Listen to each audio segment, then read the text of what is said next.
Genesis chapter 37. Joseph's dreams. So Jacob settled again in the land of Canaan, where his father had lived as a foreigner. This is the account of Jacob and his family. When Joseph was 17 years old, he often tended his father's flocks. He worked for his half-brothers, the sons of his father's wives Bilhah and Zilpah. But Joseph reported to his father some of the bad things his brothers were doing. Jacob loved Joseph more than any of his other children, because Joseph had been born to him in his old age. So one day, Jacob had a special gift made for Joseph, a beautiful robe. But his brothers hated Joseph because their father loved him more than the rest of them. They couldn't say a kind word to him. One night, Joseph had a dream, and when he told his brothers about it, they hated him more than ever. "Listen to this dream," he said. "We were out in the field, tying up bundles of grain. Suddenly, my bundle stood up, and your bundles all gathered around and bowed low before mine." His brothers responded, "So you think you will be our king, do you? Do you actually think you will reign over us?" And they hated him all the more because of his dreams and the way he talked about them. Soon, Joseph had another dream, and again he told his brothers about it. "Listen, I have had another dream," he said. "The sun, moon, and 11 stars bowed low before me." This time he told the dream to his father as well as to his brothers, but his father scolded him. "What kind of dream is that?" he asked. "Will your mother and I and your brothers actually come and bow to the ground before you?" But while his brothers were jealous of Joseph, his father wondered what the dreams meant. Soon after this, Joseph's brothers went to pasture their father's flocks at Shechem. When they had been gone for some time, Jacob said to Joseph, "Your brothers are pasturing the sheep at Shechem. Get ready, and I will send you to them." "I'm ready to go," Joseph replied. "Go and see how your brothers and the flocks are getting along," Jacob said. "Then come back and bring me a report." So Jacob sent him on his way, and Joseph traveled to Shechem from their home in the valley of Hebron.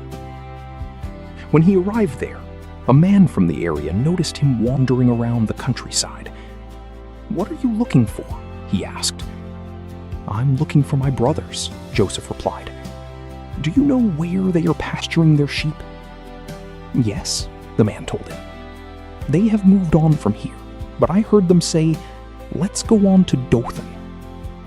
So Joseph followed his brothers to Dothan and found them there. Joseph sold into slavery. When Joseph's brothers saw him coming, they recognized him in the distance. As he approached, they made plans to kill him. "Here comes the dreamer," they said. "Come on, let's kill him and throw him into one of these cisterns. We can tell our father a wild animal has eaten him. Then we'll see what becomes of his dreams." But when Reuben heard of their scheme, he came to Joseph's rescue. "Let's not kill him," he said. "Why should we shed any blood? Let's just throw him into this empty cistern here in the wilderness. Then he'll die without our laying a hand on him." Reuben was secretly planning to rescue Joseph and return him to his father. So when Joseph arrived, his brothers ripped off the beautiful robe he was wearing. Then they grabbed him and threw him into the cistern. Now the cistern was empty, there was no water in it. Then, just as they were sitting down to eat, they looked up and saw a caravan of camels in the distance coming toward them. It was a group of Ishmaelite traders taking a load of gum, balm, and aromatic resin from Gilead down to Egypt. Judah said to his brothers, "What will we gain by killing our brother? We'd have to cover up the crime. Instead of hurting him, let's sell him to those Ishmaelite traders. After all, he is our brother, our own flesh and blood." And his brothers agreed. So when the Ishmaelites, who were Midianite traders, came by, Joseph's brothers pulled him out of the cistern and sold him to them for 20 pieces of silver, and the traders took him to Egypt. Sometime later, Reuben returned to get Joseph out of the cistern. When he discovered that Joseph was missing, he tore his clothes in grief. Then he went back to his brothers and lamented, "The boy is gone. What will I do now?" Then the brothers killed a young goat and dipped Joseph's robe in its blood. They sent the beautiful robe to their father with this message: "Look at what we found. Doesn't this robe belong to your son?" Their father recognized it immediately. "Yes," he said, "it is my son's robe. A wild animal must have eaten him. Joseph has clearly been torn to pieces." Then Jacob tore his clothes and dressed himself in burlap. He mourned deeply for his son for a long time. His family all tried to comfort him, but he refused to be comforted.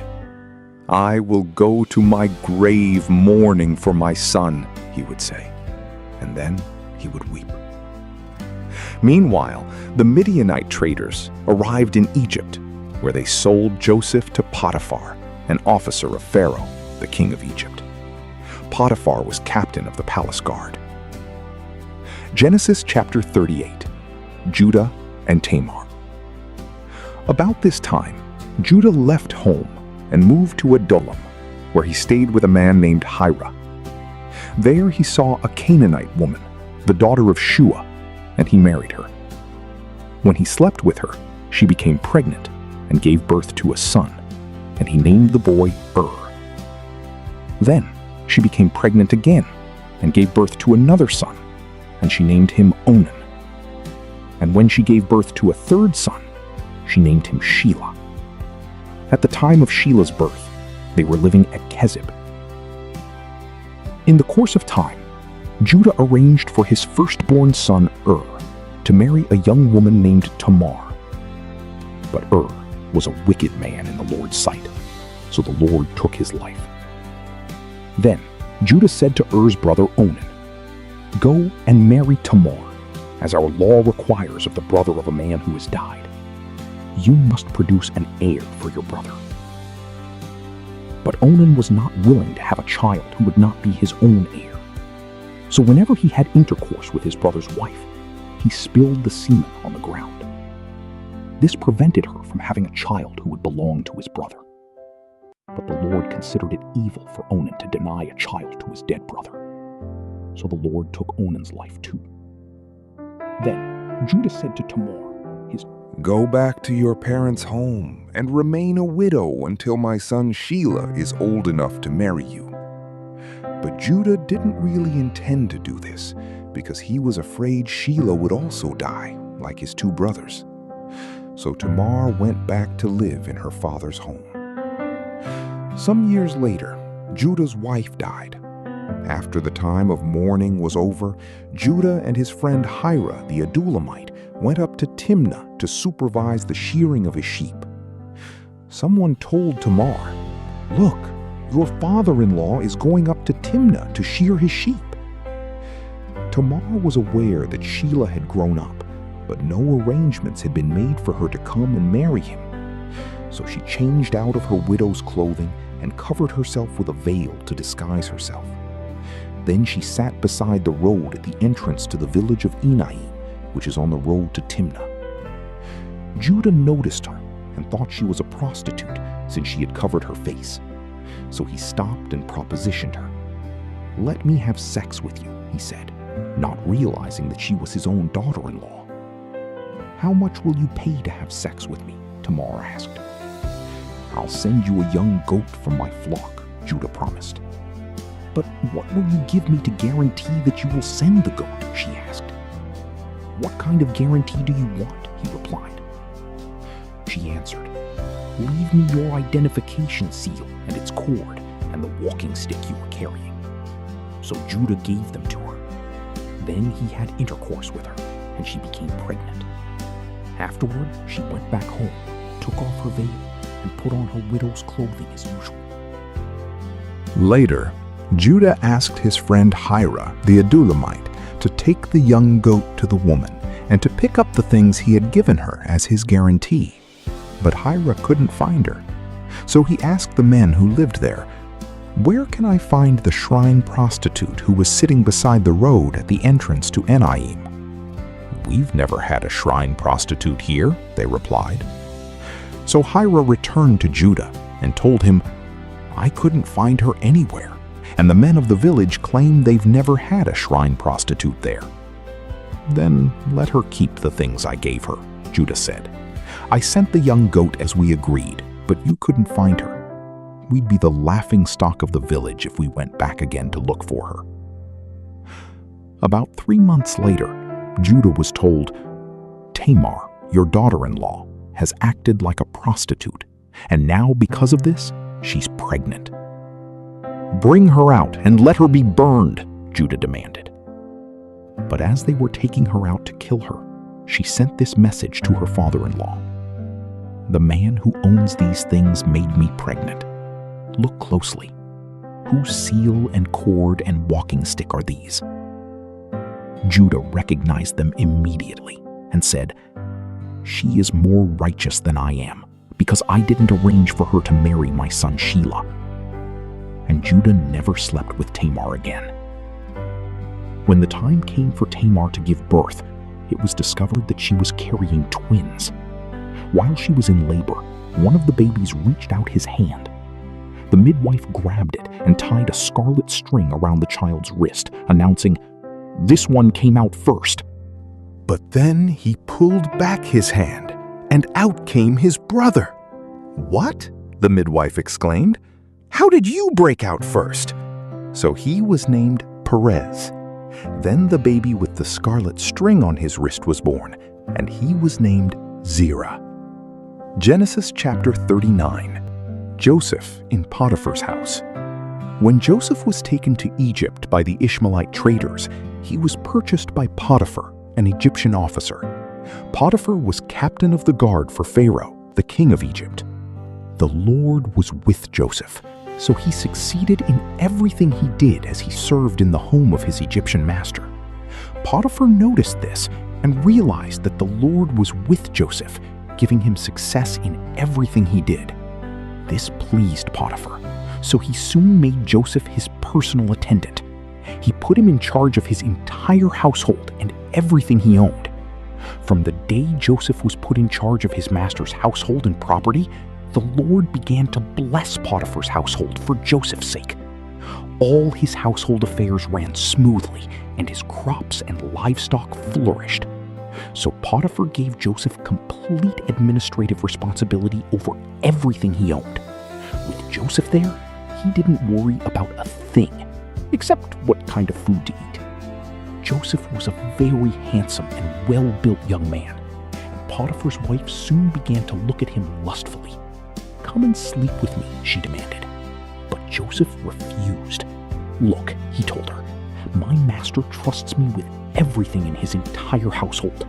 No one here has more authority than I do. He has held back nothing from me except you, because you are his wife." "How could I do such a wicked thing?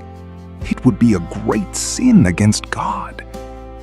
She kept putting pressure on Joseph day after day, but he refused to sleep with her, and he kept out of her way as much as possible.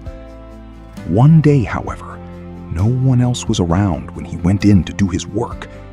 She came and grabbed him by his cloak, demanding, "Come on, sleep with me." Joseph tore himself away, but he left his cloak in her hand as he ran from the house. When she saw that she was holding his cloak and he had fled, she called out to her servants. Soon all the men came running. "Look," she said, "my husband has brought this Hebrew slave here to make fools of us. He came into my room to rape me, but I screamed. When he heard me scream, he ran outside and got away, but he left his cloak behind with me." She kept the cloak with her until her husband came home. Then she told him her story. "That Hebrew slave you brought into our house tried to come in and fool around with me," she said. But when I screamed, he ran outside, leaving his cloak with me. Joseph put in prison. Potiphar was furious when he heard his wife's story about how Joseph had treated her. So he took Joseph and threw him into the prison where the king's prisoners were held, and there he remained. But the Lord was with Joseph in the prison and showed him his faithful love. And the Lord made Joseph a favorite with the prison warden.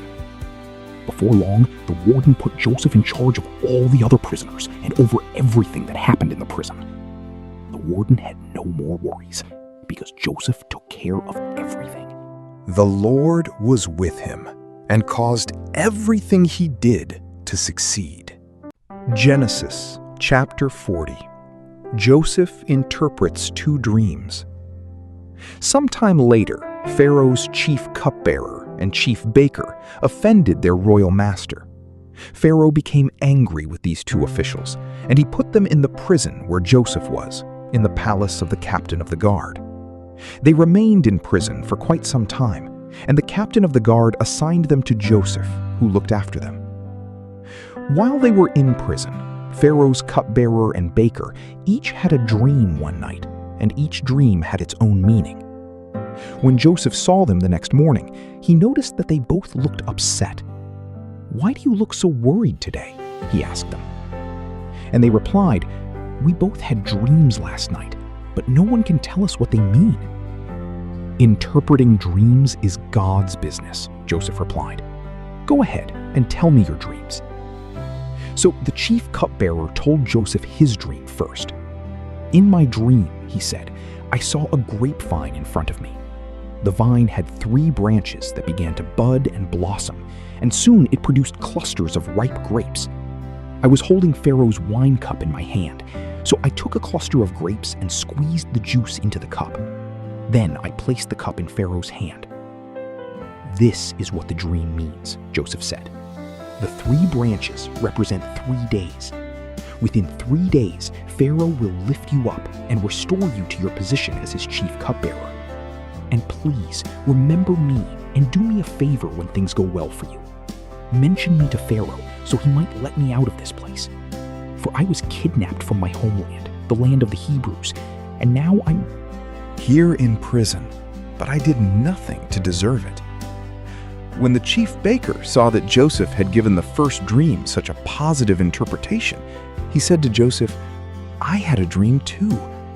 In my dream, there were 3 baskets of white pastry stacked on my head. The top basket contained all kinds of pastries for Pharaoh, but the birds came and ate them from the basket on my head." "This is what the dream means," Joseph told him. "The 3 baskets also represent 3 days. 3 days from now, Pharaoh will lift you up and impale your body on a pole, and birds will come and peck away at your flesh." Pharaoh's birthday came 3 days later, and he prepared a banquet for all his officials and staff. He summoned his chief cupbearer and chief baker to join the other officials. He then restored the chief cupbearer to his former position, so he could again hand Pharaoh his cup. But Pharaoh impaled the chief baker, just as Joseph had predicted when he interpreted his dream. Pharaoh's chief cupbearer, however, forgot all about Joseph, never giving him another thought. Genesis chapter 41. Pharaoh's dreams. 2 full years later, Pharaoh dreamed that he was standing on the bank of the Nile River. In his dream, he saw 7 fat, healthy cows come up out of the river and begin grazing in the marsh grass. Then he saw 7 more cows come up behind them from the Nile, but these were scrawny and thin. These cows stood beside the fat cows on the riverbank. Then the scrawny, thin cows ate the 7 healthy, fat cows. At this point in the dream, Pharaoh woke up. But he fell asleep again and had a second dream. This time he saw 7 heads of grain, plump and beautiful, growing on a single stalk. Then 7 more heads of grain appeared, but these were shriveled and withered by the east wind. And these thin heads swallowed up the 7 plump, well-formed heads. Then Pharaoh woke up again and realized it was a dream. The next morning, Pharaoh was very disturbed by the dreams, so he called for all the magicians and wise men of Egypt. When Pharaoh told them his dreams, not one of them could tell him what they meant. Finally, the king's chief cupbearer spoke up. "Today, I have been reminded of my failure," he told Pharaoh. "Some time ago, you were angry with the chief baker and me, and you imprisoned us in the palace of the captain of the guard. One night, the chief baker and I each had a dream, and each dream had its own meaning. There was a young Hebrew man with us in the prison who was a slave of the captain of the guard. We told him our dreams, and he told us what each of our dreams meant, and everything happened just as he had predicted. I was restored to my position as cupbearer, and the chief baker was executed and impaled on a pole." Pharaoh sent for Joseph at once, and he was quickly brought from the prison. After he shaved and changed his clothes, he went in and stood before Pharaoh. Then Pharaoh said to Joseph, "I had a dream last night, and no one here can tell me what it means. But I have heard that when you hear about a dream, you can interpret it." "It is beyond my power to do this," Joseph replied, "but God can tell you what it means and set you at ease." So Pharaoh told Joseph his dream. "In my dream," he said, "I was standing on the bank of the Nile River, and I saw 7 fat, healthy cows come up out of the river and begin grazing in the marsh grass. But then I saw 7 sick-looking cows, scrawny and thin, come up after them. I've never seen such sorry-looking animals in all the land of Egypt. These thin, scrawny cows ate the 7 fat cows. But afterward, you wouldn't have known it, for they were still as thin and scrawny as before. Then I woke up. In my dream, I also saw 7 heads of grain, full and beautiful, growing on a single stalk. Then 7 more heads of grain appeared, but these were blighted, shriveled, and withered by the east wind. And the shriveled heads swallowed the 7 healthy heads. I told these dreams to the magicians, but no one could tell me what they mean." Joseph responded, "Both of Pharaoh's dreams mean the same thing. God is telling Pharaoh in advance what he is about to do. The 7 healthy cows and the 7 healthy heads of grain both represent 7 years of prosperity. The 7 thin, scrawny cows that came up later and the 7 thin heads of grain withered by the east wind represent 7 years of famine. This will happen just as I have described it, for God has revealed to Pharaoh in advance what he is about to do. The next 7 years will be a period of great prosperity throughout the land of Egypt. But afterward, there will be 7 years of famine so great that all the prosperity will be forgotten in Egypt." Famine will destroy the land. This famine will be so severe that even the memory of the good years will be erased. As for having 2 similar dreams, it means that these events have been decreed by God, and he will soon make them happen. Therefore, Pharaoh should find an intelligent and wise man and put him in charge of the entire land of Egypt. Then Pharaoh should appoint supervisors over the land and let them collect 1/5 of all the crops during the 7 good years. Have them gather all the food produced in the good years that are just ahead and bring it to Pharaoh's storehouses. Store it away and guard it so there will be food in the cities. That way there will be enough to eat when the 7 years of famine come to the land of Egypt. Otherwise, this famine will destroy the land." Joseph made ruler of Egypt. Joseph's suggestions were well received by Pharaoh and his officials. So Pharaoh asked his officials, "Can we find anyone else like this man, so obviously filled with the Spirit of God?" Then Pharaoh said to Joseph, "Since God has revealed the meaning of the dreams to you, clearly no one else is as intelligent or wise as you are. You will be in charge of my court, and all my people will take orders from you. Only I, sitting on my throne, will have a rank higher than yours." Pharaoh said to Joseph, "I hereby put you in charge of the entire land of Egypt." Then Pharaoh removed his signet ring from his hand and placed it on Joseph's finger. He dressed him in fine linen clothing and hung a gold chain around his neck. Then he had Joseph ride in the chariot reserved for his second in command. And wherever Joseph went, the command was shouted, "Kneel down!" So Pharaoh put Joseph in charge of all Egypt. And Pharaoh said to him, "I am Pharaoh, but no one will lift a hand or foot in the entire land of Egypt without your approval." Then Pharaoh gave Joseph a new Egyptian name, Zaphanath-Paneah. He also gave him a wife, whose name was Asenath. She was the daughter of Potiphar, the priest of On. So Joseph took charge of the entire land of Egypt. He was 30 years old when he began serving in the court of Pharaoh, the king of Egypt. And when Joseph left Pharaoh's presence, he inspected the entire land of Egypt. As predicted, for 7 years the land produced bumper crops. During those years, Joseph gathered all the crops grown in Egypt and stored the grain from the surrounding fields in the cities. He piled up huge amounts of grain, like sand on the seashore.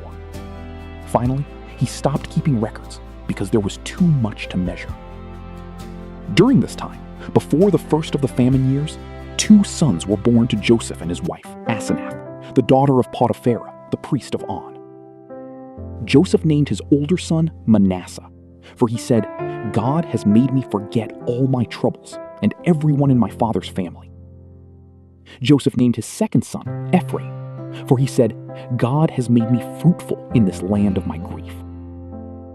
At last, the 7 years of bumper crops throughout the land of Egypt came to an end.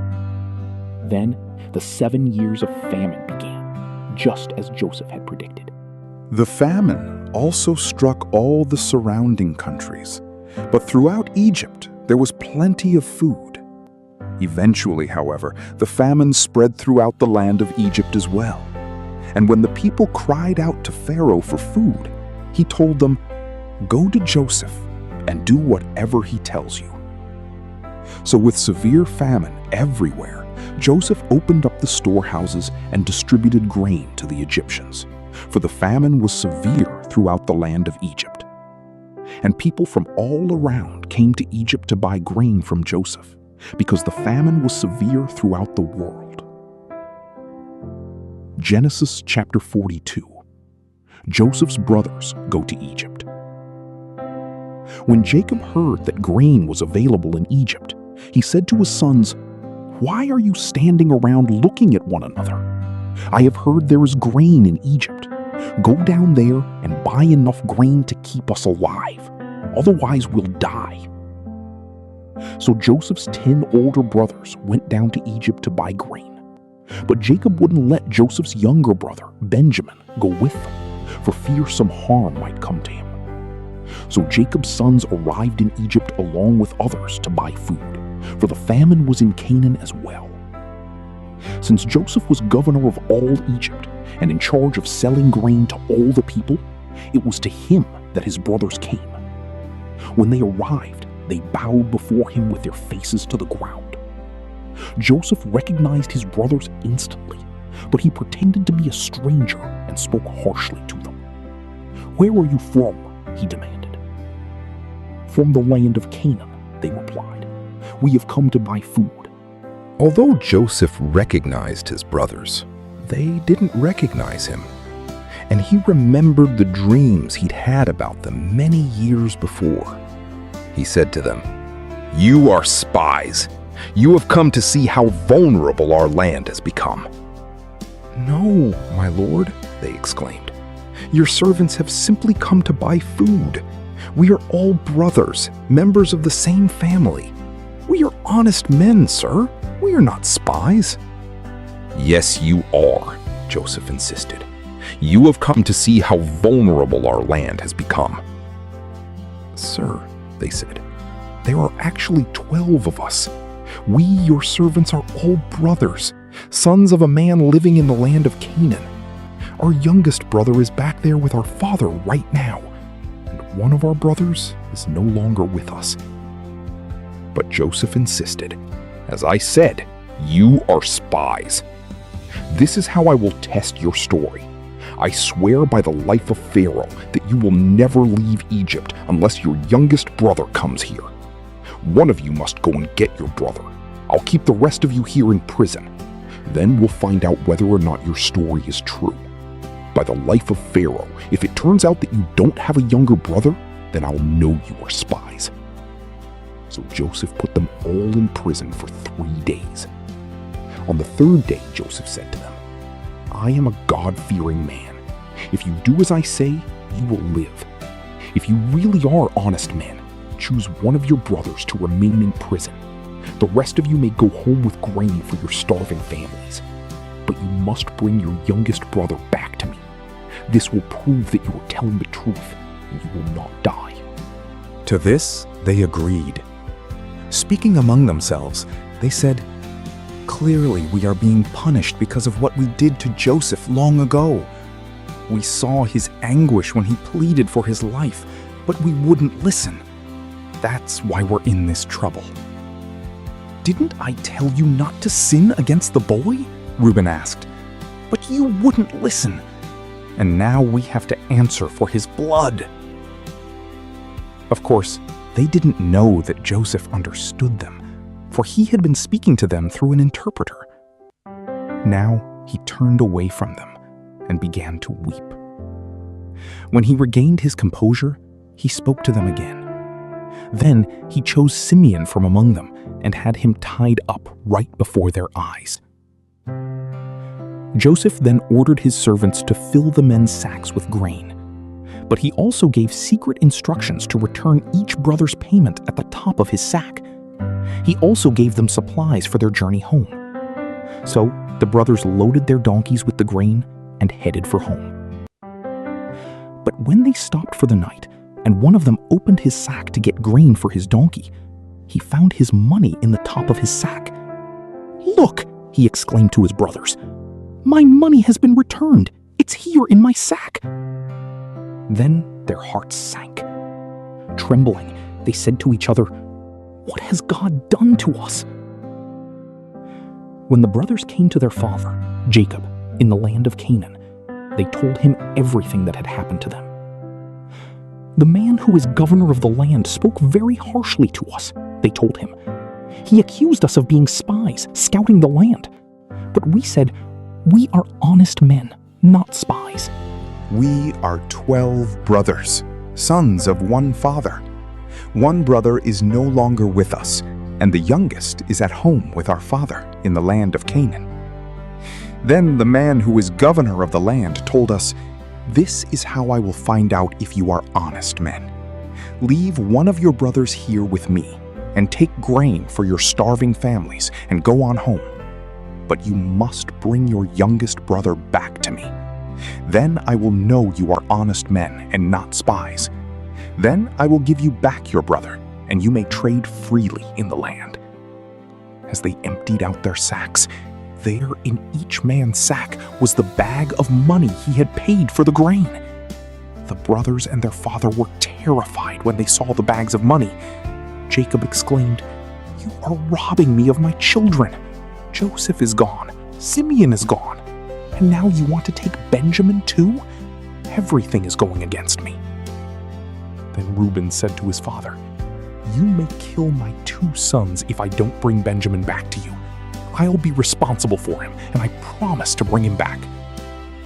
But Jacob replied, "My son will not go down with you. His brother Joseph is dead, and he is all I have left. If anything should happen to him on your journey, you would send this grieving, white-haired man to his grave." Genesis chapter 43. The brothers returned to Egypt. But the famine continued to ravage the land of Canaan. When the grain they had brought from Egypt was almost gone, Jacob said to his sons, "Go back and buy us a little more food." But Judah said, "The man was serious when he warned us. You won't see my face again unless your brother is with you. If you send Benjamin with us, we will go down and buy more food. But if you don't let Benjamin go, we won't go either. Remember, the man said, 'You won't see my face again unless your brother is with you.'" "Why were you so cruel to me?" Jacob moaned. "Why did you tell him you had another brother?" "The man kept asking us questions about our family," they replied. "He asked, 'Is your father still alive? Do you have another brother?' So we answered his questions. How could we know he would say, 'Bring your brother down here'?" Judah said to his father, "Send the boy with me, and we will be on our way." Otherwise, we will all die of starvation.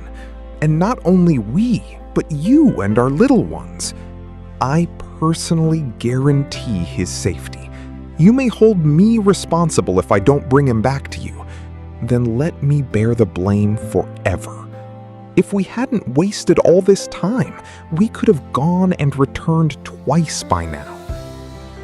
So their father, Jacob, finally said to them, "If it can't be avoided, then at least do this. Pack your bags with the best products of this land. Take them down to the man as gifts: balm, honey, gum, aromatic resin, pistachio nuts, and almonds.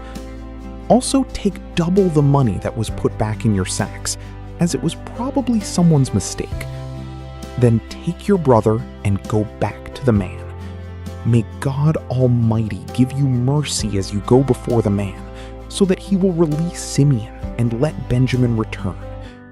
But if I must lose my children, so be it." So the men packed Jacob's gifts and double the money and headed off with Benjamin. They finally arrived in Egypt and presented themselves to Joseph. When Joseph saw Benjamin with them, he said to the manager of his household, "These men will eat with me this noon. Take them inside the palace, then go slaughter an animal and prepare a big feast." So the man did as Joseph told him and took them into Joseph's palace. The brothers were terrified when they saw that they were being taken into Joseph's house. "It's because of the money someone put in our sacks last time we were here," they said. "He plans to pretend that we stole it. Then he will seize us, make us slaves, and take our donkeys." A feast at Joseph's palace. The brothers approached the manager of Joseph's household and spoke to him at the entrance to the palace. "Sir," they said, "we came to Egypt once before to buy food. But as we were returning home, we stopped for the night and opened our sacks. Then we discovered that each man's money, the exact amount paid, was in the top of his sack. Here it is. We have brought it back with us. We also have additional money to buy more food. We have no idea who put our money in our sacks." "Relax. Don't be afraid," the household manager told them. "Your God, the God of your father, must have put this treasure into your sacks. I know I received your payment." Then he released Simeon and brought him out to them. The manager then led the men into Joseph's palace. He gave them water to wash their feet and provided food for their donkeys. They were told they would be eating there, so they prepared their gifts for Joseph's arrival at noon. When Joseph came home, they gave him the gifts they had brought him, then bowed low to the ground before him. After greeting them, he asked, "How is your father, the old man you spoke about? Is he still alive?" "Yes," they replied. "Our father, your servant, is alive and well." And they bowed low again. Then Joseph looked at his brother Benjamin, the son of his own mother. "Is this your youngest brother, the one you told me about?" Joseph asked. "May God be gracious to you, my son." Then Joseph hurried from the room because he was overcome with emotion for his brother. He went into his private room where he broke down and wept. After washing his face, he came back out, keeping himself under control. Then he ordered, "Bring out the food." The waiters served Joseph at his own table, and his brothers were served at a separate table. The Egyptians who ate with Joseph sat at their own table, because Egyptians despise Hebrews and refuse to eat with them.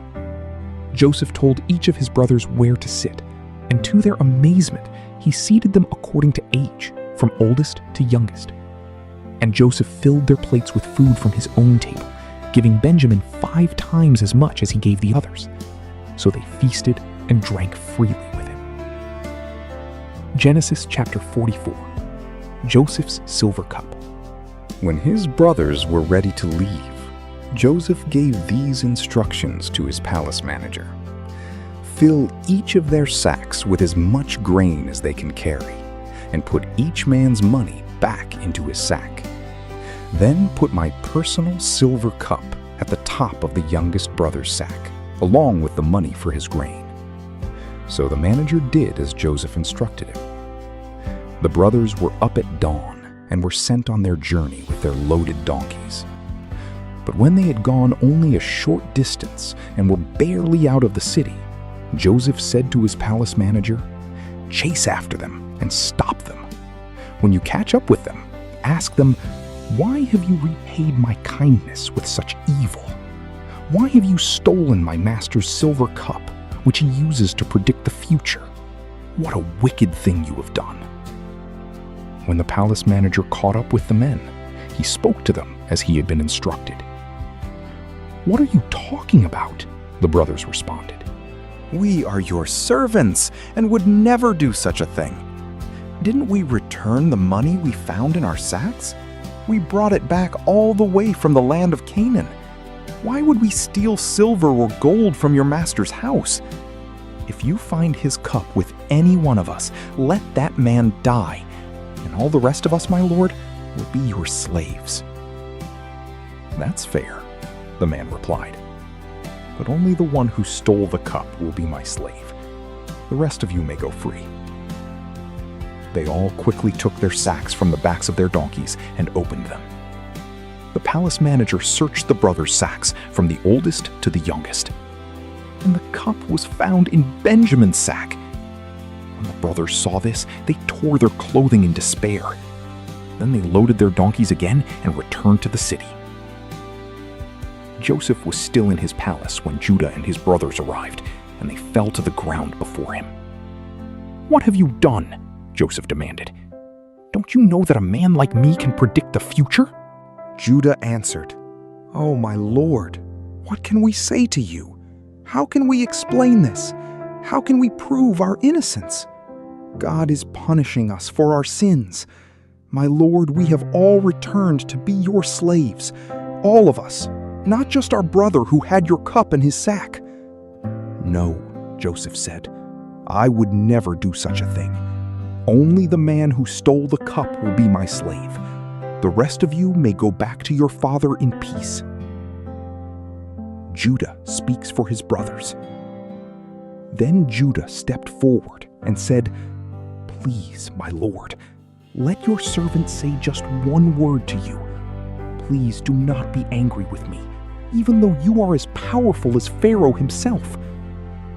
My lord, previously you asked us, your servants, 'Do you have a father or a brother?' And we responded, 'Yes, my lord. We have a father who is an old man, and his youngest son is a child of his old age. His full brother is dead, and he alone is left of his mother's children, and his father loves him very much. And you said to us, "Bring him here so I can see him with my eyes." We said to you, "My lord, the boy cannot leave his father, for his father would die." But you told us, "Unless your youngest brother comes with you, you will never see my face again." So we returned to your servant, our father, and told him what you had said. Later, when he said, "Go back again and buy us more food," we replied, "We can't go unless you let our youngest brother go with us. We'll never get to see the man's face unless our youngest brother is with us." Then my father said to us, "As you know, my wife had 2 sons, and one of them went away and never returned. Doubtless he was torn to pieces by some wild animal. I have never seen him since. Now, if you take his brother away from me, and any harm comes to him, he will send this grieving white-haired man to his grave. And now, my lord, I cannot go back to my father without the boy. Our father's life is bound up in the boy's life. If he sees that the boy is not with us, our father will die." "We, your servants, will indeed be responsible for sending that grieving, white-haired man to his grave. My lord, I guaranteed to my father that I would take care of the boy. I told him, if I don't bring him back to you, I will bear the blame forever. So please, my lord, let me stay here as a slave instead of the boy, and let the boy return with his brothers. For how can I return to my father if the boy is not with me? I couldn't bear to see the anguish this would cause my father." Genesis chapter 45. Joseph reveals his identity. Joseph could stand it no longer. There were many people in the room, and he said to his attendants, "Out, all of you!" So he was alone with his brothers when he told them who he was. Then he broke down and wept. He wept so loudly the Egyptians could hear him, and word of it quickly carried to Pharaoh's palace. "I am Joseph," he said to his brothers. "Is my father still alive?" But his brothers were speechless. They were stunned to realize that Joseph was standing there in front of them. "Please, come closer," he said to them. So they came closer. And he said again, "I am Joseph, your brother, whom you sold into slavery in Egypt. But don't be upset, and don't be angry with yourselves for selling me to this place. It was God who sent me here ahead of you to preserve your lives. This famine that has ravaged the land for 2 years will last 5 more years, and there will be neither plowing nor harvesting. God has sent me ahead of you to keep you and your families alive and to preserve many survivors. So it was God who sent me here, not you. And he is the one who made me an advisor to Pharaoh, the manager of his entire palace and the governor of all Egypt. Now hurry back to my father and tell him, this is what your son Joseph says. God has made me master over all the land of Egypt, so come down to me immediately. You can live in the region of Goshen, where you can be near me with all your children and grandchildren, your flocks and herds, and everything you own. I will take care of you there, for there are still 5 years of famine ahead of us. Otherwise, you, your household, and all your animals will starve." Then Joseph added, "Look, you can see for yourselves, and so can my brother Benjamin, that I really am Joseph. Go tell my father of my honored position here in Egypt. Describe for him everything you have seen, and then bring my father here quickly." Weeping with joy, he embraced Benjamin, and Benjamin did the same. Then Joseph kissed each of his brothers and wept over them, and after that, they began talking freely with him. Pharaoh invites Jacob to Egypt. The news soon reached Pharaoh's palace. Joseph's brothers have arrived. Pharaoh and his officials were all delighted to hear this. Pharaoh said to Joseph, "Tell your brothers, this is what you must do. Load your pack animals and hurry back to the land of Canaan. Then get your father and all of your families and return here to me. I will give you the very best land in Egypt, and you will eat from the best that the land produces."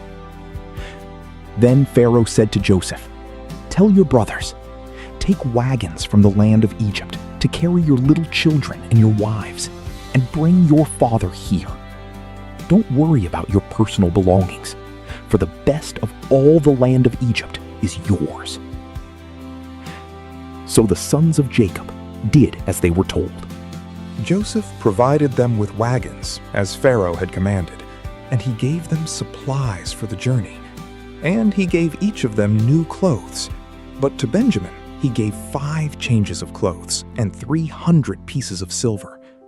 He also sent his father 10 male donkeys loaded with the finest products of Egypt, and 10 female donkeys loaded with grain and bread and other supplies he would need on his journey.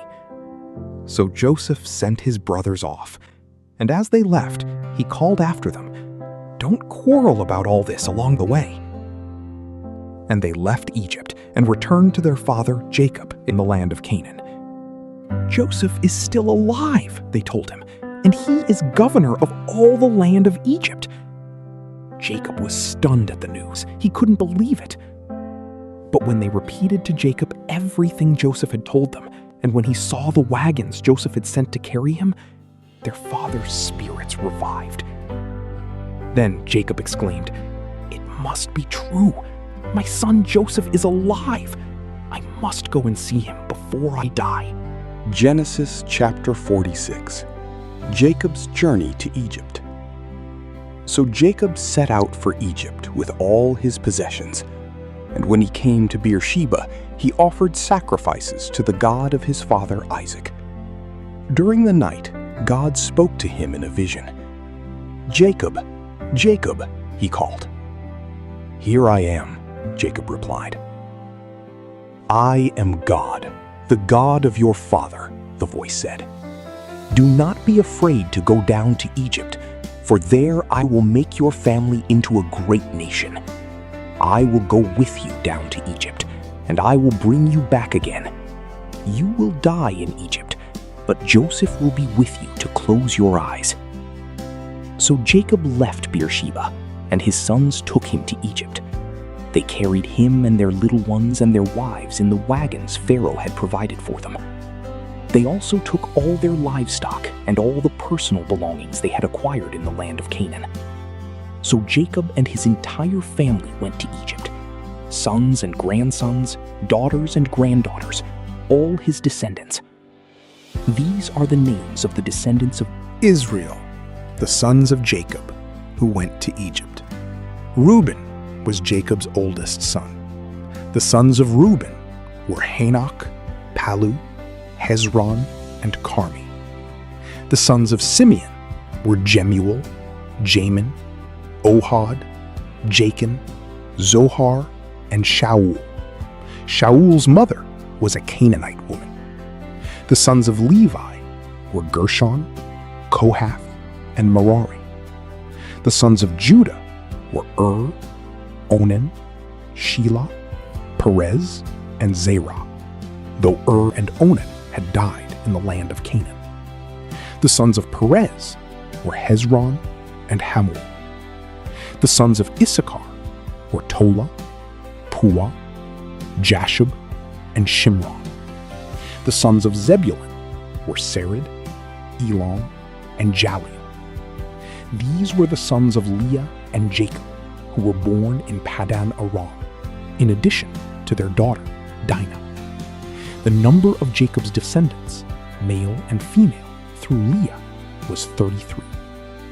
The sons of Gad were Zephon, Hagi, Shuni, Esbon, Eri, Arodi, and Areli. The sons of Asher were Imnah, Ishva, Ishvi, and Beriah. Their sister was Sarah. Beriah's sons were Heber and Malkiel. These were the sons of Zilpah, the servant given to Leah by her father Laban. The number of Jacob's descendants through Zilpah was 16. The sons of Jacob's wife Rachel were Joseph and Benjamin. Joseph's sons, born in the land of Egypt, were Manasseh and Ephraim. Their mother was Asenath, daughter of Potiphar, the priest of On. Benjamin's sons were Bela, Becher, Ashbel, Gera, Naaman, Ehi, Rosh, Mupim, Hupim, and Ard. These were the sons of Rachel and Jacob. The number of Jacob's descendants through Rachel was 14. The son of Dan was Hushim. The sons of Naphtali were Jaziel, Guni, Jazer, and Shillem. These were the sons of Bilhah, the servant given to Rachel by her father Laban. The number of Jacob's descendants through Bilhah was 7. The total number of Jacob's direct descendants who went with him to Egypt, not counting his sons' wives, was 66. In addition, Joseph had 2 sons who were born in Egypt. So altogether, there were 70 members of Jacob's family in the land of Egypt. Jacob's family arrives in Goshen. As they neared their destination, Jacob sent Judah ahead to meet Joseph and get directions to the region of Goshen. And when they finally arrived there, Joseph prepared his chariot and traveled to Goshen to meet his father Jacob. When Joseph arrived, he embraced his father and wept, holding him for a long time. Finally, Jacob said to Joseph, "Now I am ready to die, since I have seen your face again and know you are still alive." And Joseph said to his brothers and to his father's entire family, "I will go to Pharaoh and tell him, 'My brothers and my father's entire family have come to me from the land of Canaan. These men are shepherds and they raise livestock. They have brought with them their flocks and herds and everything they own.'" Then he said, "When Pharaoh calls for you and asks you about your occupation, you must tell him, 'We, your servants, have raised livestock all our lives, as our ancestors have always done.' When you tell him this, he will let you live here in the region of Goshen, for the Egyptians despise shepherds." If you love the Word of God and want to grow through regular Bible reading, subscribe and turn on the notification bell so you can continue this journey with us. Share this with a friend who may also need encouragement and spiritual strength. May the blessings, love, and grace of our Lord Jesus Christ be with you always. Amen. Genesis chapter 47. Jacob blesses Pharaoh. Then Joseph went to see Pharaoh and told him, "My father and my brothers have arrived from the land of Canaan. They have come with all their flocks and herds and possessions, and they are now in the region of Goshen." Joseph took 5 of his brothers with him and presented them to Pharaoh. And Pharaoh asked the brothers, "What is your occupation?" They replied, "We, your servants, are shepherds, just like our ancestors. We have come to live here in Egypt for a while, for there is no pasture for our flocks in Canaan. The famine is very severe there, so please, we request permission to live in the region of Goshen." Then Pharaoh said to Joseph, "Now that your father and brothers have joined you here, choose any place in the entire land of Egypt for them to live. Give them the best land of Egypt. Let them live in the region of Goshen. And if any of them have special skills, put them in charge of my livestock too." Then Joseph brought in his father, Jacob, and presented him to Pharaoh. And Jacob blessed Pharaoh. "How old are you?" Pharaoh asked him. Jacob replied, "I have traveled this earth for 130 hard years, but my life has been short compared to the lives of my ancestors." Then Jacob blessed Pharaoh again before leaving his court. So Joseph assigned the best land of Egypt, the region of Ramesses, to his father and his brothers, and he settled them there, just as Pharaoh had commanded. And Joseph provided food for his father and his brothers in amounts appropriate to the number of their dependents, including the smallest children. Joseph's leadership in the famine. Meanwhile, the famine became so severe that all the food was used up, and people were starving throughout the lands of Egypt and Canaan. By selling grain to the people, Joseph eventually collected all the money in Egypt and Canaan, and he put the money in Pharaoh's treasury. When the people of Egypt and Canaan ran out of money, all the Egyptians came to Joseph. "Our money is gone," they cried. "But please give us food, or we will die before your very eyes." Joseph replied, "Since your money is gone, bring me your livestock. I will give you food in exchange for your livestock." So they brought their livestock to Joseph in exchange for food. In exchange for their horses, flocks of sheep and goats, herds of cattle and donkeys, Joseph provided them with food for another year. But that year ended, and the next year they came again and said, "We cannot hide the truth from you, my lord.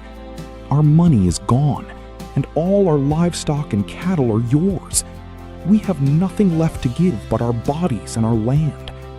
Why should we die before your very eyes? Buy us and our land in exchange for food." We offer our land and ourselves as slaves for Pharaoh.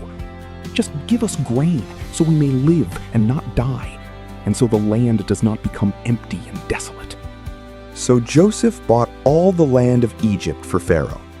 All the Egyptians sold him their fields because the famine was so severe, and soon all the land belonged to Pharaoh. As for the people, he made them all slaves, from one end of Egypt to the other. The only land he did not buy was the land belonging to the priests. They received an allotment of food directly from Pharaoh, so they didn't need to sell their land. Then Joseph said to the people, "Look, today I have bought you and your land for Pharaoh. I will provide you with seed so you can plant the fields. Then when you harvest it, 1/5 of your crop will belong to Pharaoh. You may keep the remaining 4/5 as seed for your fields and as food for you, your households, and your little ones." "You have saved our lives," they exclaimed. "May it please you, my lord, to let us be Pharaoh's servants." Joseph then issued a decree, still in effect in the land of Egypt, that Pharaoh should receive 1/5 of all the crops grown on his land. Only the land belonging to the priests was not given to Pharaoh. Meanwhile, the people of Israel settled in the region of Goshen in Egypt. There they acquired property, and they were fruitful, and their population grew rapidly. Jacob lived for 17 years after his arrival in Egypt, so he lived 147 years in all. As the time of his death drew near, Jacob called for his son Joseph and said to him, "Please do me this favor. Put your hand under my thigh and swear that you will treat me with unfailing love by honoring this last request. Do not bury me in Egypt. When I die, please take my body out of Egypt and bury me with my ancestors." So Joseph promised, "I will do as you ask." "Swear that you will do it," Jacob insisted. So Joseph gave his oath, and Jacob bowed humbly at the head of his bed. Genesis chapter 48. Jacob blesses Manasseh and Ephraim. One day not long after this, word came to Joseph, "Your father is failing rapidly." So Joseph went to visit his father, and he took with him his 2 sons, Manasseh and Ephraim. When Joseph arrived, Jacob was told, "Your son Joseph has come to see you." So Jacob gathered his strength and sat up in his bed. Jacob said to Joseph, "God Almighty appeared to me at Luz in the land of Canaan and blessed me. He said to me, 'I will make you fruitful, and I will multiply your descendants. I will make you a multitude of nations, and I will give this land of Canaan to your descendants after you as an everlasting possession.' Now I am claiming as my own sons these 2 boys of yours, Ephraim and Manasseh, who were born here in the land of Egypt before I arrived. They will be my sons, just as Reuben and Simeon are. But any children born to you in the future will be your own, and they will inherit land within the territories of their brothers, Ephraim and Manasseh." Long ago, as I was returning from Paddan Aram, Rachel died in the land of Canaan. We were still on the way, some distance from Ephrath, that is, Bethlehem. So, with great sorrow, I buried her there beside the road to Ephrath. Then Jacob looked over at the 2 boys. "Are these your sons?" he asked. "Yes," Joseph told him. "These are the sons God has given me here in Egypt." And Jacob said, "Bring them closer to me, so I can bless them." Jacob was half blind because of his age and could hardly see. So Joseph brought the boys close to him, and Jacob kissed and embraced them. Then Jacob said to Joseph, "I never thought I would see your face again, but now God has let me see your children too." Joseph moved the boys, who were at their grandfather's knees, and he bowed with his face to the ground. Then he positioned the boys in front of Jacob. With his right hand, he directed Ephraim toward Jacob's left hand, and with his left hand he put Manasseh at Jacob's right hand. But Jacob crossed his arms as he reached out to lay his hands on the boys' heads. He put his right hand on the head of Ephraim, though he was the younger boy, and his left hand on the head of Manasseh, though he was the firstborn. Then he blessed Joseph and said, "May the God before whom my grandfather Abraham and my father Isaac walked, the God who has been my shepherd all my life, to this very day, the angel who has redeemed me from all harm, may he bless these boys.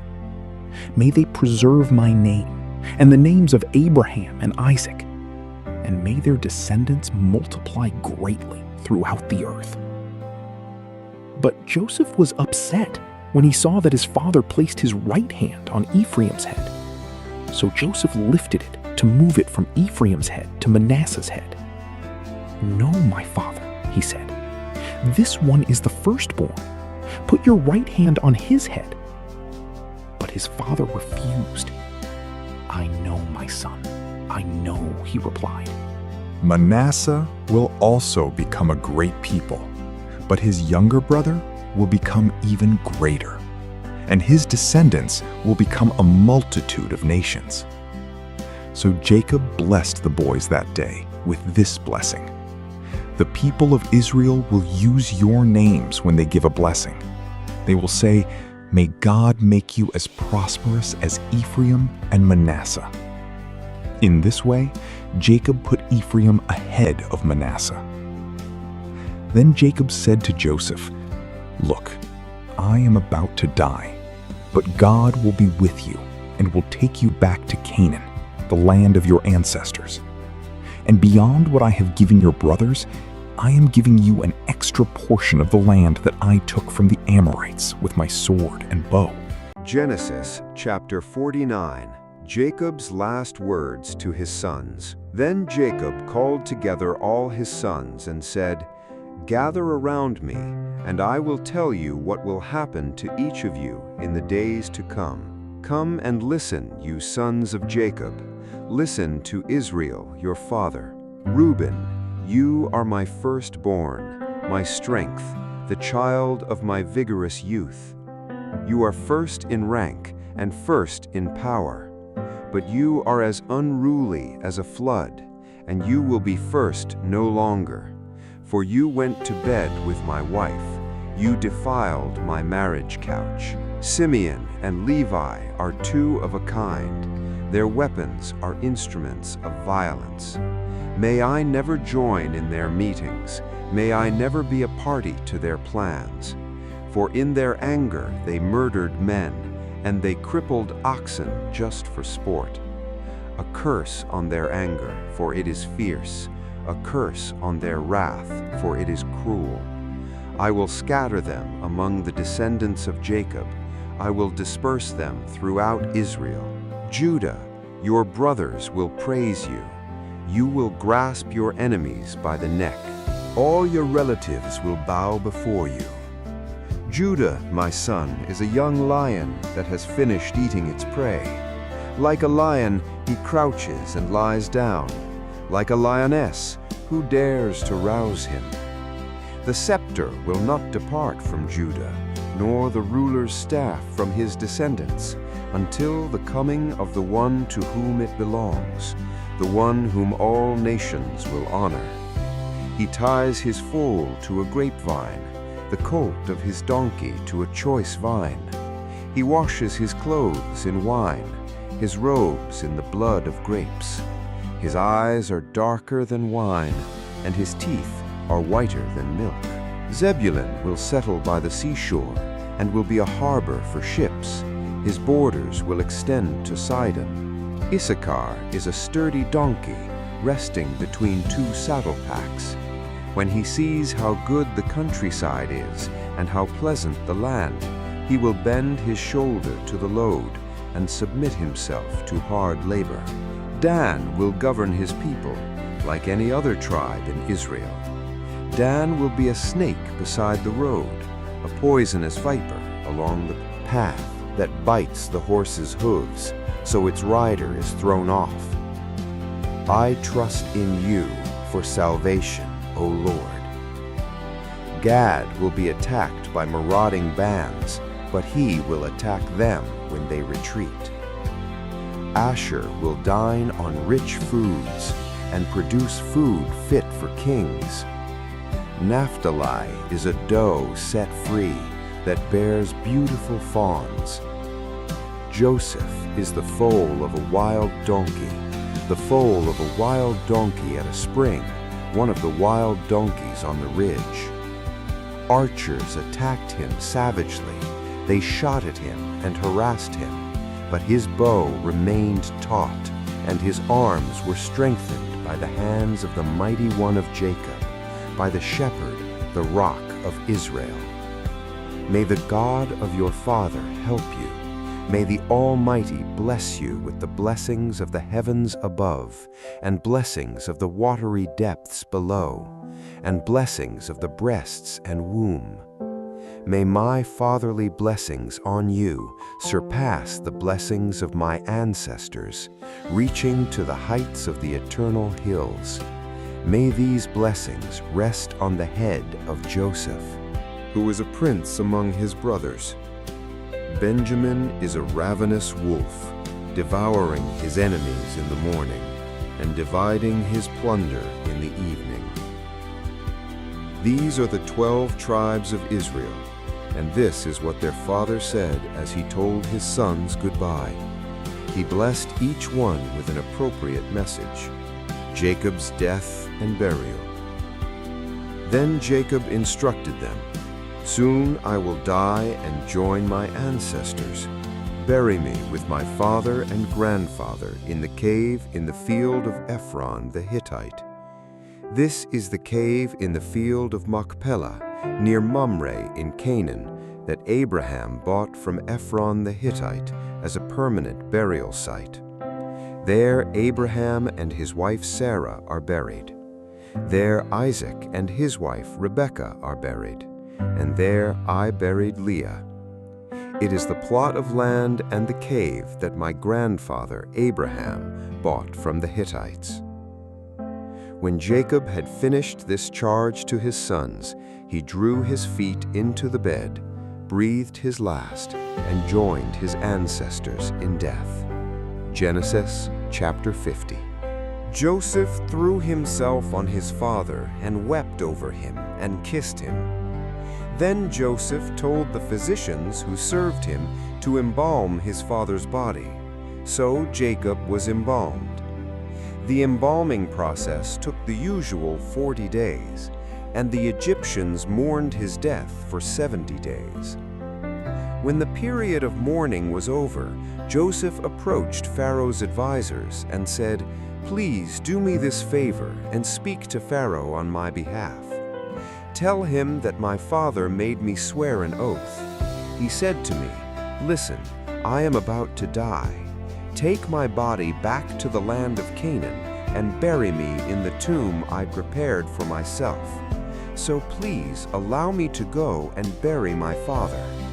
After his burial, I will return without delay." Pharaoh agreed to Joseph's request. "Go and bury your father as he made you promise," he said. So Joseph went up to bury his father. He was accompanied by all of Pharaoh's officials, all the senior members of Pharaoh's household, and all the senior officers of Egypt. Joseph also took his entire household and his brothers and their households, but they left their little children and flocks and herds in the land of Goshen. A great number of chariots and charioteers accompanied Joseph. When they arrived at the threshing floor of Atad, near the Jordan River, they held a very great and solemn memorial service with a 7-day period of mourning for Joseph's father. The local residents, the Canaanites, watched them mourning at the threshing floor of Atad. Then they renamed that place, which is near the Jordan, Abel Mizraim, for they said, "This is a place of deep mourning for these Egyptians." So Jacob's sons did as he had commanded them. They carried his body to the land of Canaan and buried him in the cave in the field of Machpelah, near Mamre. This is the cave that Abraham had bought as a permanent burial site from Ephron the Hittite. Joseph reassures his brothers. After burying Jacob, Joseph returned to Egypt with his brothers and all who had accompanied him to his father's burial. But now that their father was dead, Joseph's brothers became fearful. Now Joseph will show his anger and pay us back for all the wrong we did to him, they said. So they sent this message to Joseph. Before your father died, he instructed us to say to you, please forgive your brothers for the great wrong they did to you, for their sin in treating you so cruelly. So we, the servants of the God of your father, beg you to forgive our sin. When Joseph received the message, he broke down and wept. Then his brothers came and threw themselves down before Joseph. Look, we are your slaves, they said. But Joseph replied, don't be afraid of me. Am I God that I can punish you? You intended to harm me, but God intended it all for good. He brought me to this position so I could save the lives of many people. No, don't be afraid. I will continue to take care of you and your children. Children. So he reassured them by speaking kindly to them. The death of Joseph. So Joseph and his brothers and their families continued to live in Egypt. Joseph lived to the age of 110.